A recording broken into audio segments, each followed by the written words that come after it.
Ce qui se joue aujourd'hui, Bandeko, na Suisse,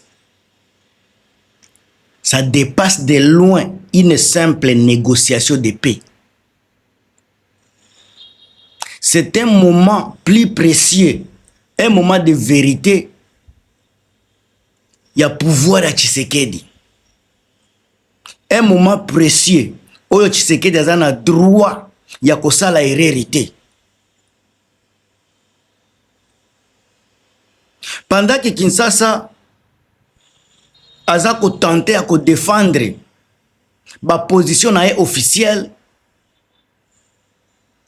et fait moko za ko s'imposer oyo personne a ko ignorer. Et loko moko ya mutuya eza ko s'imposer contre Tshisekedi oyo mutu nyonso akoki ko ignorer te.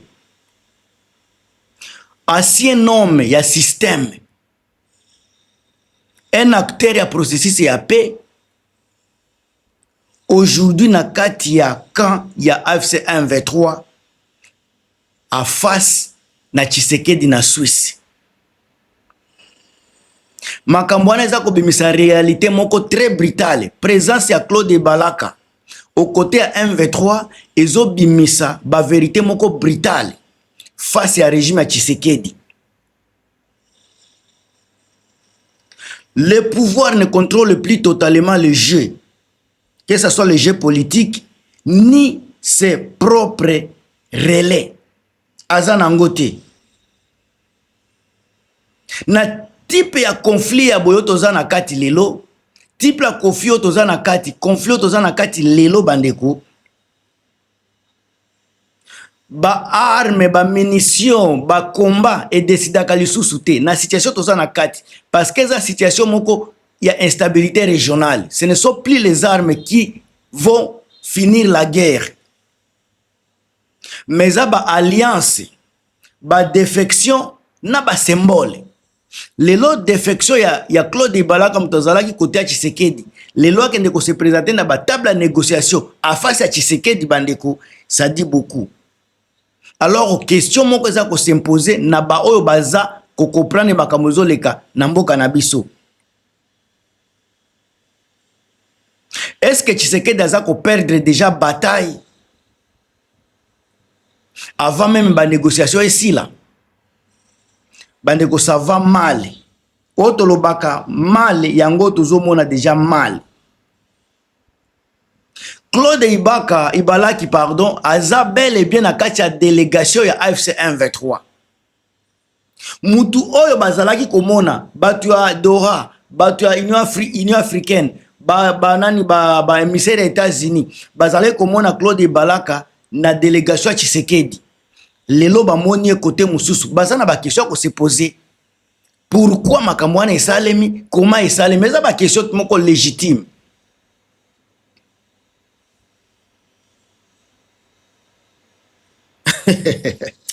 Bareko makambo ya Congo, politique ya Congo, il faut kotala ngo na lisu na misu pena na lisu moko bo troisième et pour comprendre. Présence ya Ibalaka eza impact moko réel et négatif pour Tshisekedi. Impact réel en tout cas et puis négatif pour na kaya Tshisekedi. Directement tant baza komona Ibalaka na côté au côté AFC M23 ezobimisa déjà ezobebisa crédibilité ezolakisa perte ya crédibilité politique. Oh, c'est un élément moko très grave. Perte ya crédibilité politique ya Tshisekedi. Makambo za koya. Parce que en matière de négociation, Claude Balaki n'est pas n'importe qui. Aza lokola bobo za komona monate. Azala déjà na kati, azana expertise, azana matière na maboko na mutu. Komona ye kuna ayebi ba secret Tshisekedi. Ayebi côté faible na bango en matière de négociation. Alors, envoyé spécial ya Tshisekedi impliqué dans des processus ya paix, passage na ye côté à M23 et ça quoi envoyer message clair encore une fois. Même ba ancien système baza ko croire pli au pouvoir. baza ko déjà ezola kisake ba acier batu ya Tshisekedi baza ko croire lisusu na Tshisekedi te ba défection wana eza ko lakisa directement impact moko négatif ya ba acier avec régime wana. Alors conséquence nango pe ezali ezobimisa directement affaiblissement ya image ya Tshisekedi à l'international parce que na minute oyo baza libanda présence ya bato ebeleza kuna bozomona ba américain bazali bato ya Suisse baza Union européenne baza kuna Union africaine ezali bato ya Doha pe baza kuna nyonso baza komona ndenge image internationale ya Tshisekedi eza ko s'affaiblir na présence wana déjà quand ça peut ba doute na kati ya ba partenaire ya Tshisekedi bayebi que déjà il y a quelque chose qui ne va pas tango akosolola tango akobanda kopesa ba masolo oyo azai komona ya mabe na régime ya Tshisekedi bande kozala ndenge mususu ibalaka aza armée moko stratégique oyo banani ba M23 ba beti Tshisekedi armée moko stratégique tolinga te yango wana ibalaka za arme moko stratégique oyo ba M23 ba pesi avec ibalaki M23 tolinga te baza na avantage ba gagner déjà bitumba parce que ibalaki aza ko apporter connaissance interne na système ya Tshisekedi aza na connaissance nango expérience ya négociation internationale aza nango ba réseau diplomatique aza nango donc ba élément misatu wana eza ba élément moko très capital oyo Claude Ibalaki a memeli ba M23 donc connaissance interne ya système ya Tshisekedi ya Kisasa aza nango parfaitement aza ko donc nyonso akoloba parce que azalaki kuna akoya na ba vérité cachée oyo M23 ba yeba kité expérience na ye na kati ya ba négociation aye nango et puis ba réseau diplomatique a comme même la paix M23 quelque chose sur les plans il y a ba réseau diplomatique alors on a plan wana automatiquement M23 à devenir plus crédible politiquement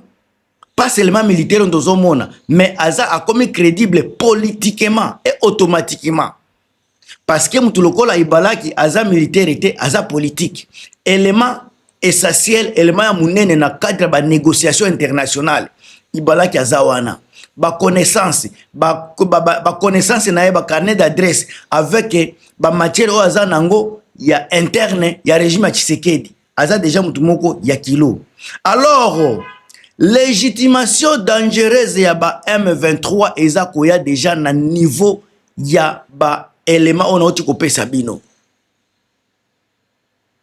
awa nazo sala rappel moko très important rappel moko très capital Tshisekedi avait refusé de reconnaître M23 comme un interlocuteur légitime aboyaki bango aboyaki yango mais avec Ibalaki dans le camp il y a M23 avec Ibalaki na katia mba négociation oyo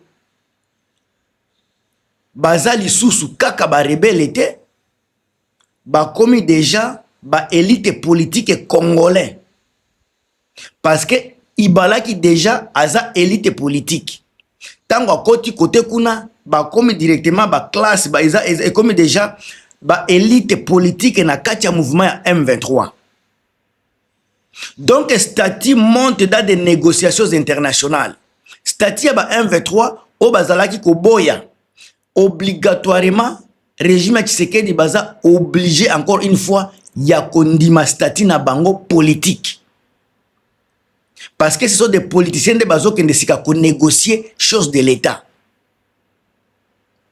na minute bandeko affaiblissement ya camp gouvernemental eza ko s'annoncer parce que les choses sont devenues autrement différentes na oezalaki na Doha. Par exemple, héros cadre lokola nani Claude Ibalaki kolongwa na ye ça crée ba suspicion interne ezape komema kobanga ya ba défection mususu donc ba toazo kanisa ke ba misu pe ba kobima ba misu pe ba kolongwa parce que Ibalaka déjà tango ba pesi pouvoir munene wana okende ko contrecarrer Tshisekedi ba misusu be ba komona makambo wana ba kozala pe na courage ya ba motivation ya kolongwa et pas Tshisekedi.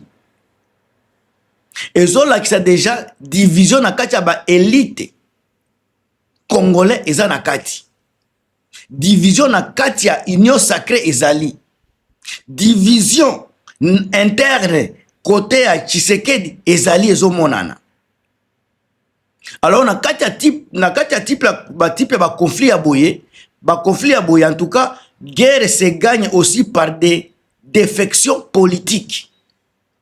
Awa M23 azako gagner malembe na ba défection politique ezoleka na niveau ya régime ya Tshisekedi parce que bazako ya kokota na M23 ba élite politique wana bazako créer bazako mema poids mususu bazako mema dimension mususu pendant que côté kuna bazako s'affaiblir bazako s'effondrer.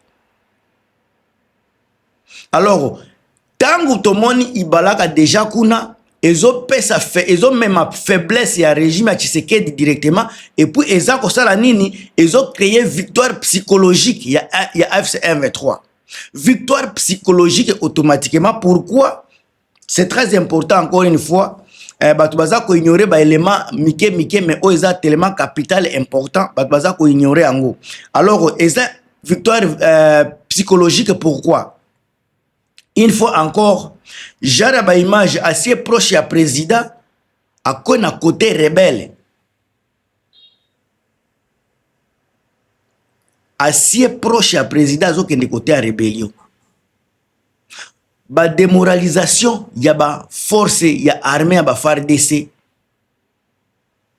Eza ko départ na eza ko renforcer propagande ya M23. Présence na kuna eza déjà ko sala propagande ya M23. Influence pe na opinion na kati ya est eza ko influencer makambo wana nyoza ko influencer. Alors, une guerre d'image et puis guerre à perception yango toza komona sika. Et puis ça to moni Claude Ibalaka déjà ba M23 ba PCA ba tie batindiki kuna eza automatiquement message implicite ya na communauté internationale, eza interpellation na communauté internationale, eza message moko très kilo très capital très centré bien canalisé.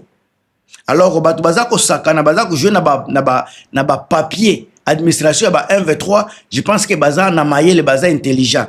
Tonton nangai François Mbukukasa na bosani ote mama nanga Marie Antoinette Makayabu tonton Chirac Makayabu Crispé Kaimbe na pesibno bamboti. Présence ya Ibalaki Claude na ba négociation ya nini ya na Suisse ezola kisake conflit à Congo eza juste militaire été toza pe na crise politique interne na RDC. Donc acteurs internationaux ba partenaires ba onyoso baza kuna na ba négociation wana baza na chance ya ko pousser Tshisekedi à faire des concessions parce que comme crise interne eza crise militaire était et comme crise interne. Et continue sika Tshisekedi a ça la ba concession ba considérer AFC M23 comme acteur politique incontournable. Mais toza pe na ba risque majeur na makambo ango. Risque majeur pe ezali. Soki ba figure politique mususu balandi lokolo ya Claude Ibalaki. Soki ba figure politique mususu ya régime ya Tshisekedi balandi lokolo ya Claude Ibalaki, c'est là où ba risque majeur kozala makai kozala ebele. Et donc tokomona transformation ya M23 à plateforme militaire politico o eza élargie parce que sika ba politicien de bazako ya kokota na kati.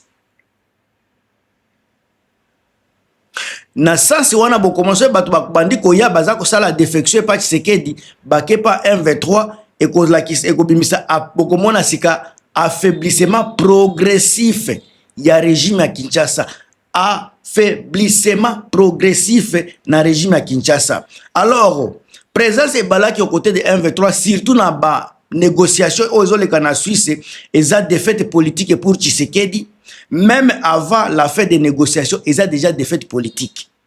Parce qu'il perd un ancien cadre clé, le 1v3 gagne à crédibilité, les rapports de force deviennent politiques et militaires, plus et comme seulement qu'à militaire, mais et comme politique et militaire.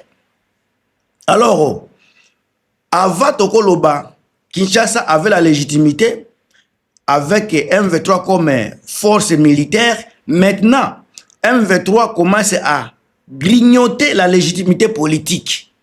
A comme qu'on a déjà gagné légitimité politique pendant que Tshisekedi a s'affaiblir, a s'effondrer doucement, doucement, doucement. Bandeko, ngana komi na suka, na pesi point de vue na ngana sololi to sololi to sololi.